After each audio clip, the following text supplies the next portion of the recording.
सो discovery हमारा कैपअप tunnel के through हमारा हो गया, या अगर ये कैपअप टनल के थ्रू भी नहीं मिलता है तो हमारे पास लोकली स्टोर्ड जो एपी के पास होता है मैनेजमेंट आईपी एड्रेस, उसके थ्रू सर्च करेगा, डायरेक्टली उसको रीच करने की कोशिश करेगा।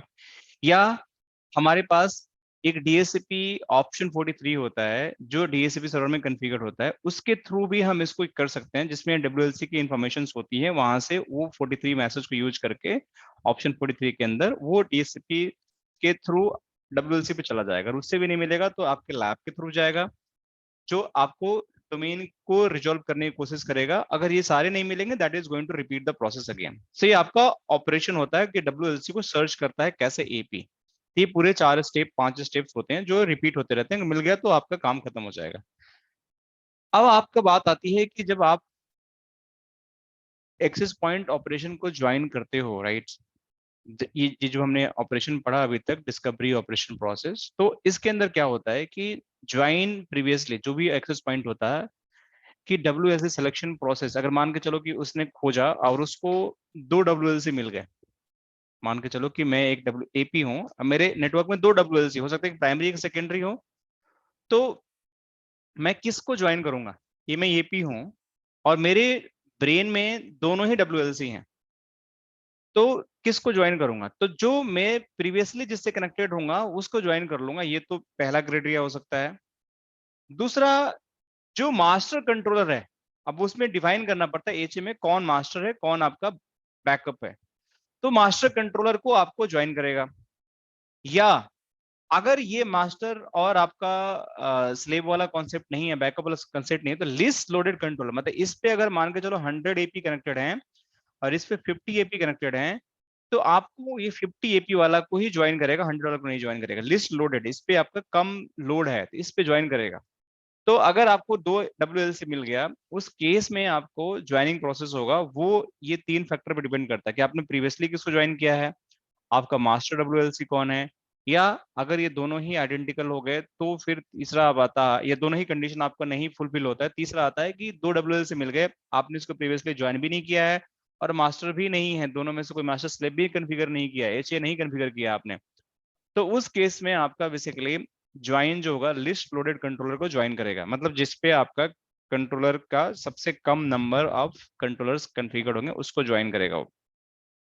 ठीक है, तीसरा स्टेप ये हो गया। अब इसके बाद जो हमारा कॉन्सेप्ट आता है रोमिंग क्या आती है। रोमिंग का मतलब कि जब आप एक डिवाइस लेकर एक लोकेशन से दूसरे लोकेशन पर रोम करते हो, मतलब कि आपको एक लोकेशन से दूसरे लोकेशन पे रोम करना, घूमना है, तो कैसे आप उस पे रोमिंग चलेगी? मतलब आप अभी इस एपी से कनेक्टेड हो, यहाँ पे एपी है उससे कनेक्टेड हो, और घूमते घूमते आप दूसरे एपी पे आ गए, तो इसके बीच में क्या डिस्कनेक्शन होगा?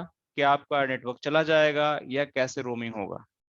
तो देखो, ऐसा हो सकता है कि ये दोनों एपी जो हैं एक ही डब्ल्यूएलसी से मैनेज हो रही होंगी, इनकी जो डब्ल्यूएलसी होगी ये हो सकता है एक ही हो, तो इसका बोलते हैं इंट्रा कंट्रोलर रोमिंग, कि मतलब कि एक ही डब्ल्यूएलसी के 2 एपी से आप ऐसे मूव हो गए। इंट्रा कंट्रोलर, इंटर कंट्रोलर मतलब कि हो सकता है कि ये डब्ल्यूएलसी, ये वाला जो एपी है, ये किसी दूसरे डब्ल्यूएलसी से कनेक्टेड हो और ये किसी दूसरे डब्ल्यूएलसी से कनेक्टेड है, तो इसको हम बोलते हैं इंटर रोमिंग। तो देखो, इसको आगे मैं समझाता हूँ डिटेल में।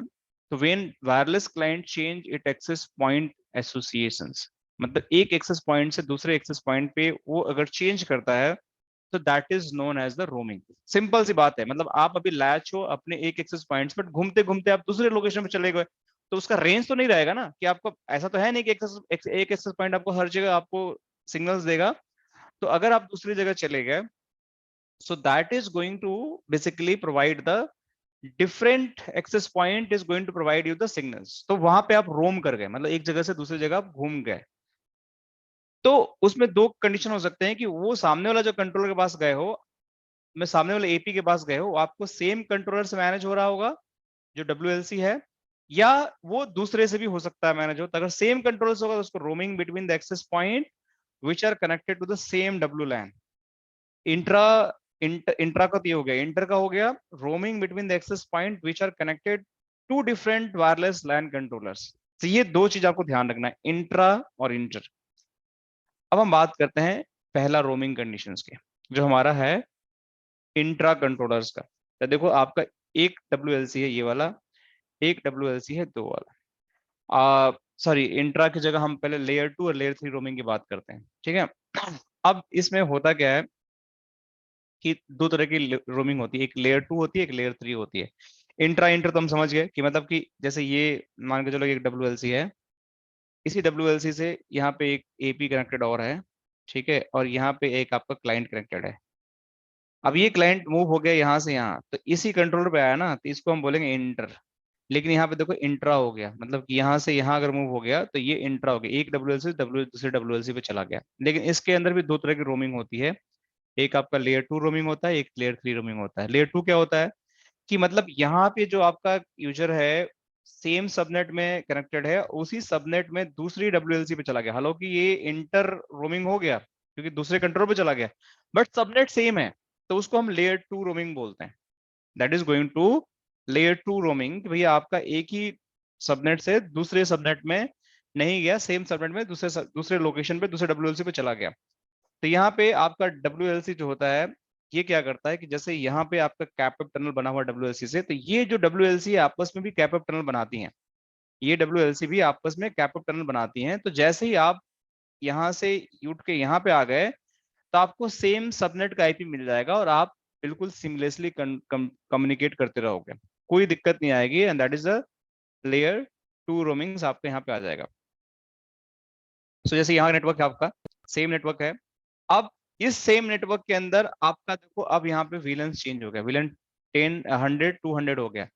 अब यहाँ पे कंट्रोलर भी चेंज हो गया और आपका विलेंस भी चेंज हो गया, और मतलब यूजर भी चेंज हो गया। तो ये दो आपके अलग अलग सबनेट हो गए, तो ये आपके लेयर 3 रोमिंग्स हो गई। मतलब ये इंटर कंट्रोलर हो गया, नॉट इंट्रा, इंटर कंट्रोलर हो गया, बट विलेन भी चेंज हो गया, तो इसको हम बोलते हैं लेयर 3 रोमिंग्स। कि मतलब कि यहाँ पे आपका जो कम्युनिकेशन हो रहा था सेम सबनेट में हो रहा था, एक ही नेटवर्क के अंदर दोनों थे, बट दो WLC थे जिसको लेयर 2 बोलते थे। लेकिन यहाँ पे आपका यहाँ पे मूव हुआ, लेकिन यहाँ पे देखो आपका बेसिकली आपका सबनेट 10 का है, बट घूमते घूमते आप यहाँ पे आ गए, तो आपका यहाँ पे नया IP मिलेगा इस सबनेट के हिसाब से, और इसको हम बोलते हैं लेयर 3 रोमिंग्स। मतलब कि आप यहाँ पे basically you will get the new subnet, new information, and इसके बाद आप अपने नेटवर्क में बेसिकली कम्युनिकेट कर पाओगे। ठीक है, तो लेयर 3 रोमिंग ये हो गया। देखो यहाँ पे यूजर था, यहाँ पे मूव हो गया, उसको IP पहले ये था, अभी नया IP उसको ये मिल गया। या इसी IP के साथ अगर अगर IP चेंज नहीं होता है किसी केस में, मान के चलो कि IP चेंज नहीं करना आपको किसी केस में, तो ये जो WLC आपस में कैपअप टनल बना लेती हैं, और ये यूजर सेम IP के साथ IP चेंज नहीं हुआ लेकिन नेटवर्क चेंज हो गया, अब यहाँ से जाएगा और इस कैपअप टनल के थ्रू इस WLC के पास जाएगा। यहाँ पे एंकर एंड फॉरेन कंट्रोलर, हम इसको कंडीशन यूज होते हैं, इसको बोलते हैं एंकर कंट्रोलर। मतलब वो कंट्रोलर जहाँ पे एक्चुअल आपका यूजर था, जहाँ पे आप मूव कर गए, उसको फॉरेन कंट्रोलर बोलते हैं, लेकिन दोनों के बीच में हम कैप टनल बना लेते हैं, ताकि हम बेसिकली आपस में इनकी जो कम्युनिकेशन है दैट कैन बी बिल्ड, कि हमारा जो भी बिना चेंज किए हुए IP दूसरे नेटवर्क में हम चले गए, लेकिन लेयर 3 रोमिंग हो गया, विलेंस चेंज हो गई, तो हम किस तरीके से आपस में कम्युनिकेट कर सके। देखो इसमें आपका कैपअप टनल यहाँ पे नहीं बनाता, सिर्फ विलन बेसिस पे कम्युनिकेशन हो गया कि दोनों एक ही विलन के पार्ट हैं, तो इसलिए यहाँ पे सेम सबनेट का इन्फॉर्मेशन, यहाँ पे सेम सबनेट का इन्फॉर्मेशन है, तो कैपअप टनल की बनाने की जरूरत नहीं है। यहाँ से गया PC, इस पे WLC पे किया, L3 की इन्फॉर्मेशन मिला, इसे कम्युनिकेट कर लिया क्योंकि सेम सबनेट में है। बट अगर मैं दूसरे लेयर 3 पे जाऊंगा, तो इस पे हमेशा फॉरेन और एंकर कंट्रोलर जो होंगे, एंकर कंट्रोलर जहां से आपका ओरिजिन था, फॉरेन कंट्रोलर जहां पे आप पहुंच गए, उनके बीच में भी कैपअप टनल होगा, ताकि वो आपस में कम्युनिकेट कर सकें और आपस में बेसिकली वो सेम IP के साथ जो रोम किया है उसके साथ अपने ओरिजिनल जो एंकर कंट्रोलर है उसे अपने नेटवर्क से कम्युनिकेट करके किसी तरह का इंटरनेट एक्सेस वो कर सकता है। So this is the layer 3 roaming. अब हम बात करते हैं कि एक होता है मोबिलिटी ग्रुप। सो मोबिलिटी ग्रुप क्या होता है, देखो तो मोबिलिटी ग्रुप में क्या होता है कि जब आप ये जब वायरलेस कंट्रोलर डिफाइन करते हो, तो अगर एक मोबिलिटी ग्रुप में आप रहते हो, तो आप चाहे लेयर 3 रोमिंग करो या लेयर 2 रोमिंग रोमिंग करो, इट डजेंट मैटर, आपका सीमलेस रोमिंग होता है। लेकिन अगर मोबिलिटी ग्रुप आपका चेंज हो गया, तो कंप्लीट नेटवर्क सेगमेंट चेंज हो गया, तो आपका उस केस में अगर रोम करते हो, तो that is going to be have a disconnections. उस केस में आपका डिस्कनेक्शंस होते हैं कि भाई आप एक मोबिलिटी ग्रुप से दूसरे मोबिलिटी ग्रुप में जा रहे हो, तो that is going to be have a disconnection, क्योंकि आपका नेटवर्क सेगमेंट चेंज, आपको फिर से रीएसोसिएशन करना पड़ता है, रीऑथेंटिकेट करना पड़ता है, और then you will get the new set of the IP address, new set of the AP WLC, और उसके अंदर आप फिर आराम से आप रोम कर सकते हो। That is a mobility group. So mobility group का कॉन्सेप्ट जो होता है दैट इज कि आप एक मोबिलिटी ग्रुप के अंदर आप इजीली उसको रोम कर सकते हो, एंड दूसरे के अंदर आपको प्रॉब्लम आएगी, डिस्कनेक्शन होगा, आपको रीएसोसिएशन करना पड़ेगा। तो अगर आप जाते हो यहाँ पे, जैसे यहाँ पे WLC mobility group concept, so you'll get that it group same mobility group name, it allows seamless client room and WLC redundancy mobility group form। so इसमें बता रहा है, तो बस सीमलेस आप इसमें क्लाइंट रोम कर सकते हैं एक मोबिलिटी ग्रुप के अंदर, कोई दिक्कत की बात नहीं है। लेकिन मोबिलिटी ग्रुप अगर चेंज करते हो तो डिस्कनेक्शन हो गया। हम्म, चलो कोई बात नहीं, यही कॉन्सेप्ट है, आर्टिकल कहीं मिल नहीं रही है तो लिव इट।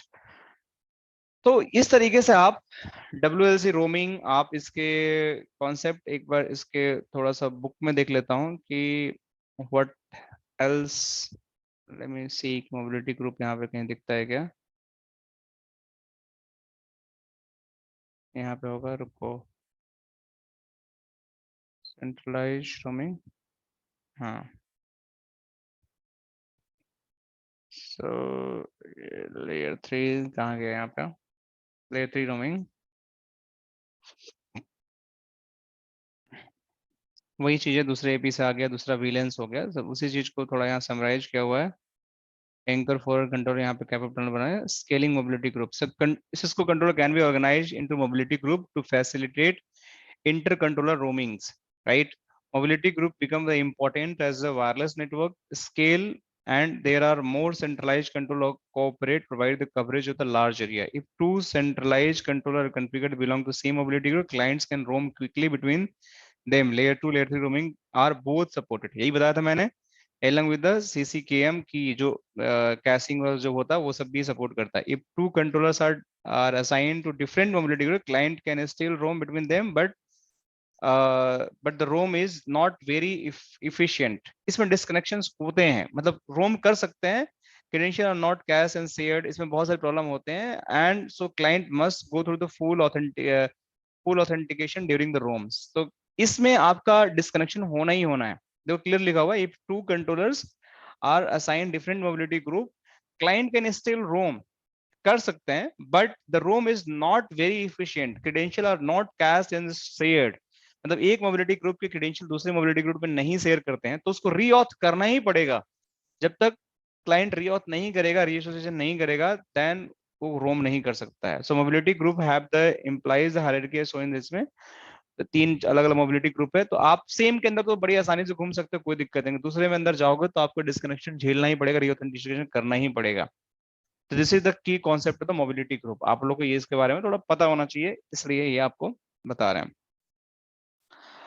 अब हमारे जो लास्ट सेक्शन बचता है कि जब कोई भी हमारे WLC में प्रॉब्लम आता है, कोई भी हमारा मतलब डब्ल्यू लैन में कोई इशू आता है, तो किस तरीके से हम ट्रबल शूट करें, right? We just have to understand कि how basically we can troubleshoot it. कि जब भी कोई हमारे WLC क्लाइंट में प्रॉब्लम आता है, तो देखो सबसे पहले हमें कंपोनेंट पता होना चाहिए कि WLC कंपोनेंट क्या क्या होते हैं, फिर हम ट्रबल शूटिंग की बात करेंगे। सो एपी होता है, इसमें WLC होता है, इसमें क्लाइंट होता है, ठीक है, चौथा इसमें स्विच होता है। अब क्या क्या प्रॉब्लम आ जाएगा कि AP not joining the WLC, एक प्रॉब्लम ये हो गया। दूसरा क्या हो गया, AP not getting IP address, ठीक है। तीसरा प्रॉब्लम क्या हो गया, WLC not reachable from AP. मैं कुछ रियल टाइम सिनेरियो बता रहा हूँ क्या। चौथा क्या हो गया, client not able to connect SSID, ठीक है, ये हो गया client not able to authenticate with AP, ठीक है, क्लाइंट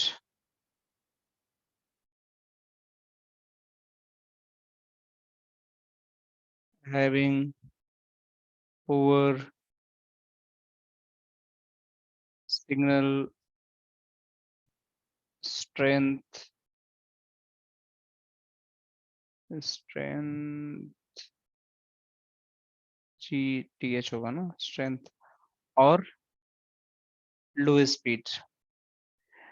इस तरीके से आपको बहुत सारे क्वेश्चंस आएंगे, ठीक है, जो जिसको आपको ट्रबल शूट कर, रियल टाइम सिनेरियो बता रहा हूँ जो हमें फेस करना है। तो clients must be with in the RF range, कुछ कुछ यहाँ पे बताया हुआ है, ठीक है। तो आपका ऑथेंटिकेशन फेलियर आता है, डीएससीपी से नहीं आता है, बहुत सारी दिक्कतें आती हैं, तो कैसे ट्रबल शूट करेंगे। तो अगर मैं पहले इशू की बात करता हूँ कि एपी नॉट ज्वाइनिंग द डब्ल्यूएलसी, तो नहीं ज्वाइन करने का बहुत सारा रीजन हो सकता है। पहला रीजन क्या हो सकता है, जो हमने ऊपर पढ़ा था, कि एपी अगर ज्वाइन नहीं कर रहा डब्ल्यूएलसी को, तो या तो वो, उसको आईपी नहीं मिल रहा है एपी को। क्या आपको चेक करना है कि एपी को आईपी मिल रहा है, क्या डब्ल्यूएलसी को पिंग कर पा रहा है। This is the first thing, कि आपका जो एपी का सबनेट है, अगर एपी पे लॉगिन नहीं कर पा रहे हो, तो एपी का जो एसबीआई होगा, जो एल थ्री इंटरफेस होगा, उससे डब्ल्यूएलसी को रीच कर पा रहे हो आप, क्या वो आपके पास है, वो कर पा रहे हो। तो क्या आपका जो डब्ल्यू एल सी है, उसके अंदर ब्रॉडकास्ट मैसेज जा रहा है, वो आपका लोकल सबनेट से पहुंच रहा है कि नहीं पहुंच रहा। तो ये आप डिबग के थ्रू ही चेक कर सकते हो, जिसको कैप ऐप इसमें डिबग पैकेट कैप्चर लेते हो, तो उसमें आप दिख जाएगा। बट अगर उतना भी नहीं करना चाहते हो, अगर रीचेबिलिटी है, तो आपको स्टैटिकली डब्ल्यूएलसी आप उस पर असाइन करके आईपी मैनेजमेंट का भी डाल सकते हो, ताकि वो डब्ल्यूएलसी को ज्वाइन कर ले। नहीं तो फिर आपको ऑप्शन 43 देखना पड़ेगा, कॉन्फ़िगर्ड है कि नहीं है मेरे डीएससीपी सर्वर पे, या फिर डीएनएस पे रिकॉर्ड मेरे पास है कि नहीं है। तो ये चार चीजें ही चेक करनी है आपको, कि ये ज्वाइन नहीं कर रहा है। तो एपी में पावर ऑन होना चाहिए, पावर ऑन होने के बाद इसके पास आईपी होना चाहिए, आईपी से डब्ल्यूएलसी की रीचेबिलिटी होनी चाहिए। डब्ल्यूएलसी के अगर आईपी कन्फिगर कर दोगे लोकली, तो रिचेबल है तो बट नेचुरल ज्वाइन कर लेगा, नहीं तो फिर आपको फिर ऑप्शन 43 चेक करना पड़ेगा, कि वहां पे डीएससीपी में डब्ल्यूएलसी का आईपी डिटेल है कि नहीं है, फिर वो वहां से ज्वाइन करेगा। सो इस तरीके से बेसिकली आपका डिफरेंट डिफरेंट डब्ल्यूएलसी से आपका एपी की रिचेबिलिटी हो सकता है। तो बेसिकली जो विलेंस और कॉन्फ़िगरेशन की समस्या सबसे ज्यादा आती है, अगर डब्ल्यूएलसी से, सॉरी, एपी को आईपी नहीं मिल रहा है, तो उस केस में क्या होगा कि आपका जो एपी है, हो सकता है कि जो डीएससीपी सर्वर है, आईपी हेल्पर कॉन्फ़िगरेशन है, उसकी रिचेबिलिटी में कहीं ना कहीं कम्युनिकेशन की दिक्कत हो, इस वजह से नहीं मिल रहा हो। तो आपको उस लेवल पे ट्रबल शूटिंग करना पड़ेगा। WLC not reachable to the IP, तो राउटिंग की इशू हो सकती है, कि भाई देखो कोई राउटिंग में सही है कि नहीं है, कुछ मिस तो नहीं है कहीं पर, क्या कोई आपने एडवर्टीजमेंट रिडिस्ट्रीब्यूशन में या कोई सबनेट की राउटिंग की कुछ गड़बड़ तो नहीं कर रखा आपने। तो वो प्रॉब्लम हो सकता का।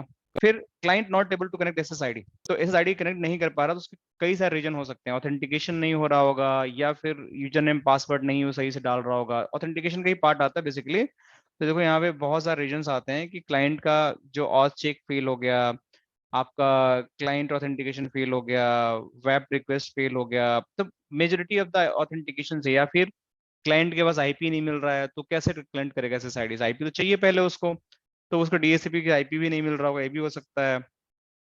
तो ये बहुत सारे तरीके होते हैं, बहुत सारे आपके जो फंडे होते हैं, जिसको आपको चेक करना पड़ता है। मोटा मोटी होता है कि आईपी चेक करना, ऑथेंटिकेशन चेक करना, यूजर नेम पासवर्ड चेक करना है, क्यों फेल हो रहा है, ये सब चीज देखना होता है। तो ये सब भी आप डिबग ले सकते हो, कि कहाँ पे फेल हो रहा है, कैसे आप चेक कर सकते हो। डिबग नहीं ले सकते हो, तो बेसिक आप रीचेबिलिटी चेक कर लो, आईपी चेक कर लो, और यूजर नेम पासवर्ड चेक कर लो कि सही डाल रहा है कि नहीं डाल रहा है, या फिर आप एक आध बार उसको एसएसआईडी को रिसेट करा दो, या लैपटॉप को रिसेट करा दो। एक बार ये सब बेसिक ट्रबल शूटिंग आप कर सकते हो। Client having the poor signal strength, तो इस केस में आप क्या कर सकते हो। पुअर सिग्नल स्ट्रेंथ है, तो आप ये देखो कि भाई वो क्लाइंट की जो आरएसएस आईडी है, आप डब्ल्यूएलसी पे जाकर देखो कितनी मिल रही है उसको, और कितना दूर है एपी से। आप फिजिकली भी देख सकते हो कि मेरे एपी तो यहाँ पे लगा हुआ, आपको आंख से दिख जाएगा ऑफिस के अंदर कि मेरी एपी के नीचे कनेक्टेड है, बहुत दूर कनेक्टेड है। तो उस केस में आप एपी के, अगर कई बार क्या होता है कि पावर स्ट्रेंथ भी हम कम रखते हैं, तो एपी के कवरेज कई कोने में नहीं जाता है, कई एरिया में नहीं जाता, तो आप पावर बढ़ा सकते हो। बट आपको ये भी पावर बढ़ाने से पहले देखना पड़ेगा इंटरफेरेंस ना हो आसपास की एपी के साथ।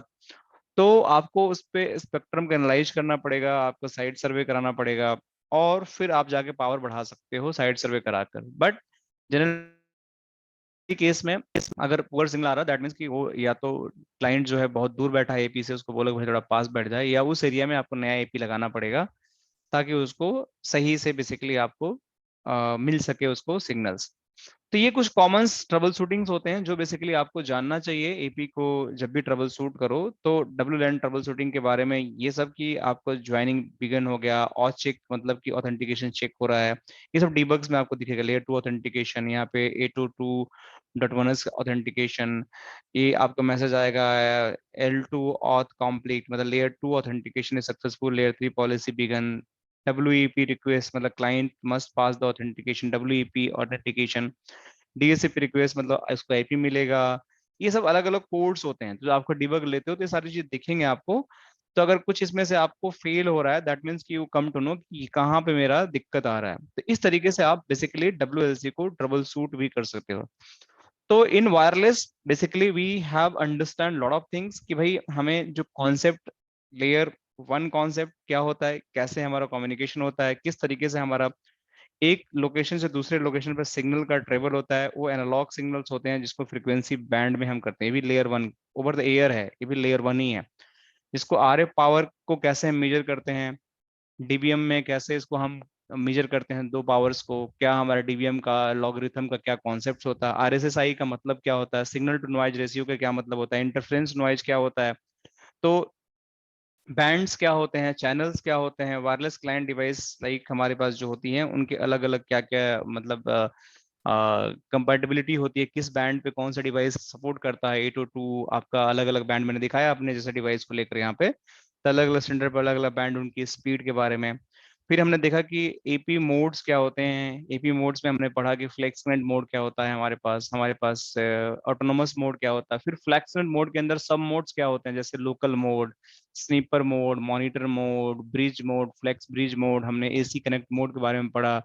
तो हमने 7-8 मोड के बारे में पढ़ा।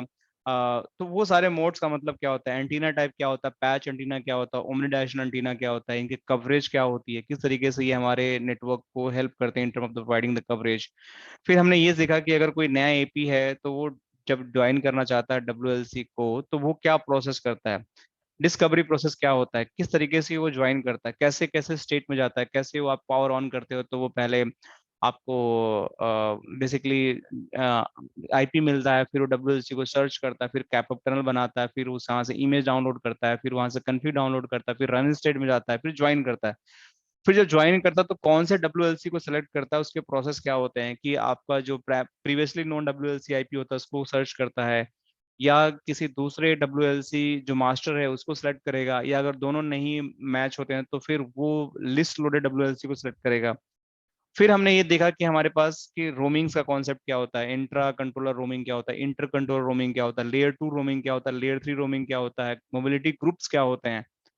सो अगर मैं ट्रस्ट में अगर आपको इतना थ्योरी आता है वायरलेस के अंदर ना, अगर जितना मैंने बताया है, if you just know the theory और थोड़ा बहुत आपको बेसिक ट्रबल शूटिंग आती है वायरलेस की, कहीं काम करने का मौका इसमें है नहीं कि आपको कॉन्फ़िगरेशन एंड ट्रबल शूटिंग, तो यू कैन इजिली से कि मेरे को वायरलेस आता है। एटलीस्ट आप ये बोल सकते हो कि मैं L1.5 और इक्विवेलेंट टू L2, क्योंकि मैं इंडस्ट्री में हूँ 15-16 साल से, तो मुझे पता है कि लोगों को क्या रिक्वायरमेंट होती है। इतने ही प्रोसेस घूम फिर के रहने रहते हैं पूरे पूरे आपके इंटरव्यू में, जो क्वेश्चन पूछे जाते हैं इतने से ज्यादा कुछ नहीं पूछा जाता, ट्रस्ट मी। अगर आप लेयर 2 लेयर 3 की बात करते हो तो जो एक नेटवर्क इंजीनियर होता है वायरलेस का, तो अगर आपको जितना मैंने थ्योरी बताया है, if you understand those all concept, आज नहीं कल नहीं, आप कभी फ्यूचर में अंडरस्टैंड करते हो, so you will be the good engineer. इसके आगे भी बहुत सारे डेप्थ में चीजें हैं कॉन्फ़िगरेशन वाइज, बट एटलीस्ट हाँ, एटलीस्ट आप ये कि 1.5 ये बोल सकते हो कि हाँ मुझे वायरलेस थोड़ी बहुत आती है। यू कैन से दैट कि हमें वायरलेस में, ऐसा नहीं बोलूंगा मेरे को वायरलेस नहीं आता है, यू कैन से कि मुझे आती है and I can do something like in wireless concept. ठीक है, so this is all about the wireless. मैं इसको बंद करता हूँ।